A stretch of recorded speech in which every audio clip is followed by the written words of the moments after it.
So this is an old machine in which I used to do web development, but it had too much slow specifications. It had a 300 GB of hard disk, 4 GB RAM and Windows 8.1.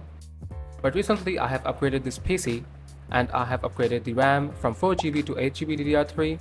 I have upgraded the hard disk to SSD and I have upgraded from Windows 8.1 to Windows 10. And now it's running smoothly even if I'm doing multitasking. And I have also started again my development career, and I will be showing you how to set up this old machine for web development and especially for PHP web development. So that's it. I am Behram Fatak. You're watching Code with Behram, and let's get started. So to set up this old machine for web development, we have to install some softwares that will include a code editor, which will be obviously a Visual Studio Code, which is a popular code editor that provides multiple features and extensions. For version control, we have to install Git and Git Bash. With using Git Bash, we can manage our GitHub repositories. And to run PHP applications on browser, we have to install a local server, which will be a Xampp server. And we also have to install a terminal that can manage multiple terminal profiles like PowerShell, Command Prompt, and Git Bash at the same time in one window. So without wasting time, let's get started. So first of all, what we have to do, we're going to open Google Chrome, and first of all, we have to install the Visual Studio Code. So in the address bar, search for VS Code and just open the first link. It's the official website from which you can install the Visual Studio Code for Windows, for Mac, and for Linux. So here, click on download for Windows. I'm not going to do that because I have already downloaded Visual Studio Code. So after downloading this, you have to open the File Explorer, go to Downloads, and install the Visual Studio Code. Run as administrator and go through the installation process. Accept the agreement, click next, click next. Okay, so it's already exists. Click yes, click next, check these, and click next, and install. So now it will install the Visual Studio Code on your operating system. So as you can see, the Visual Studio Code had been running fine. Just select your theme for Visual Studio Code. So now we have to install another software, which will be the local server that is needed to run PHP applications on the browser. So just search for Xampp. Press enter and click on the first thing. It will show you the Xampp server for different operating systems. You can install for Windows, Linux, and for Mac OS. So just click on Xampp for Windows. I have already downloaded it, so I will not going to do it again. And you have to install the latest version, which is the 8.2.12. So again, we have to go to the File Explorer, go to Downloads, and run this Xampp setup as an administrator. And it will start the setup to install the Xampp on your machine. Click OK, click Next, click Next, click Next, click Next, and yeah, it will install the Xampp server on your local machine.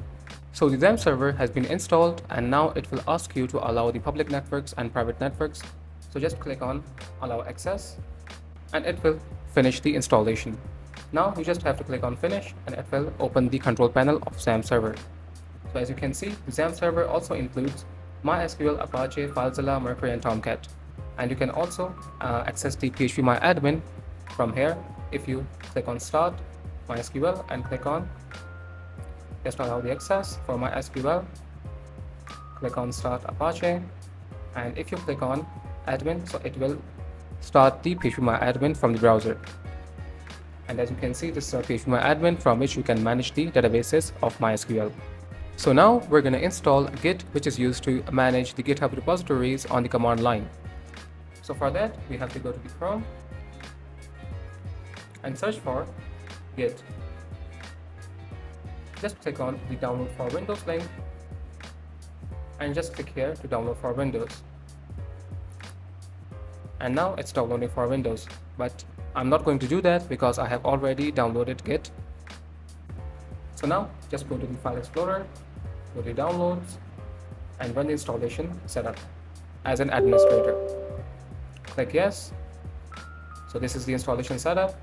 Click on Next, Next, click on Yes, and now click on Add Git Bash profile to Windows Terminal. Yes, I want this. Click next. Click next. Next, next, next. Let Git decide the settings. Click next, click next, click next, and install. And now it will install the Git Bash on your Windows. So now the Git has been installed, and just click on Launch Git Bash. Click on Finish. It will also install the Git Bash command line terminal for you. And here you go. This is the Git Bash itself.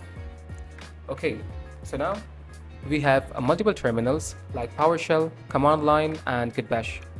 But I want to manage these profiles in the same terminal in the same window. So for that we have to install a terminal, a Windows terminal from the App Store.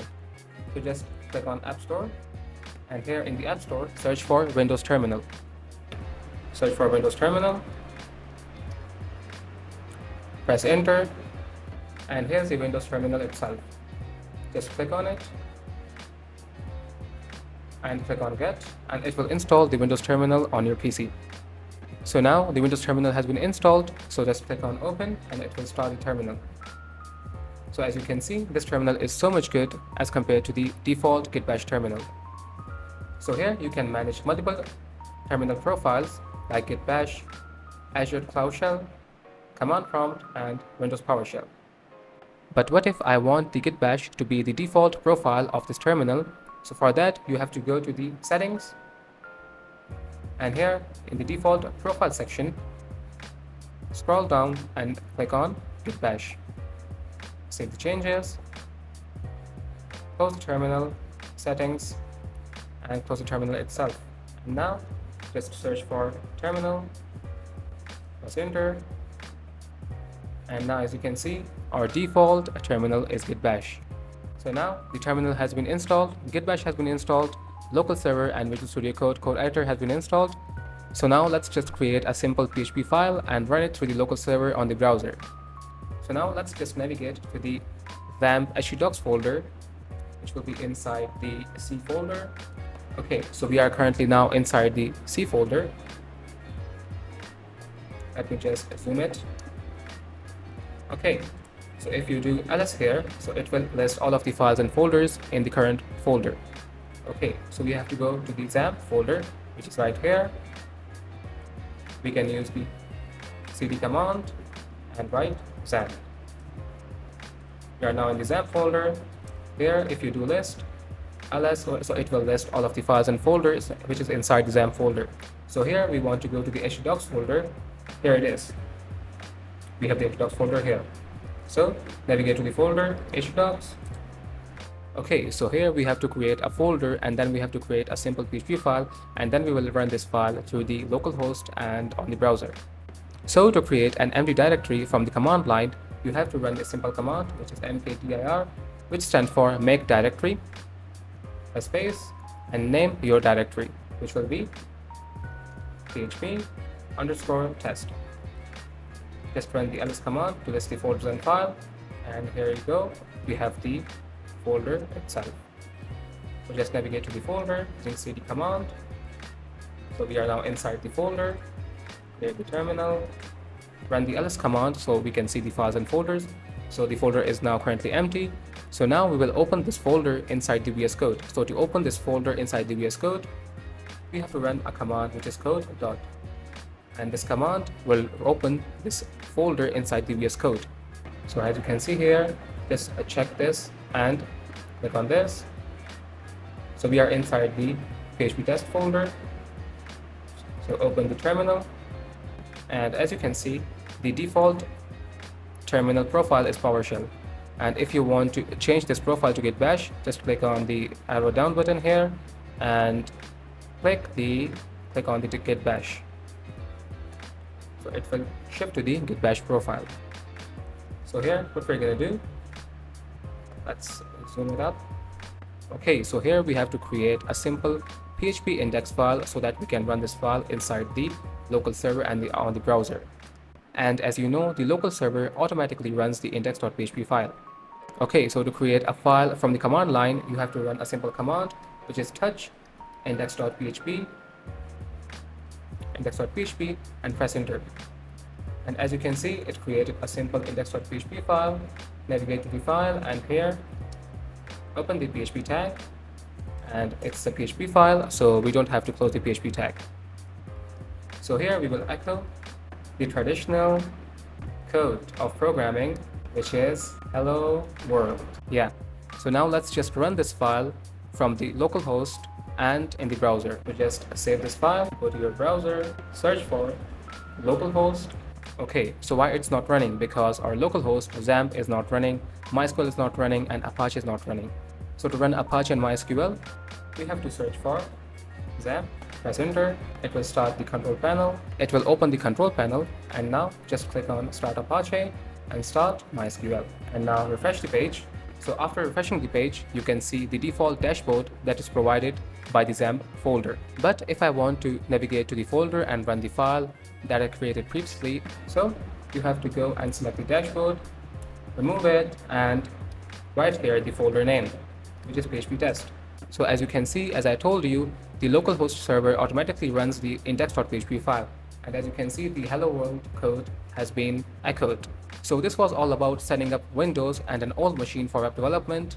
So if you liked the video, subscribe to my channel, keep supporting, and stay tuned for more.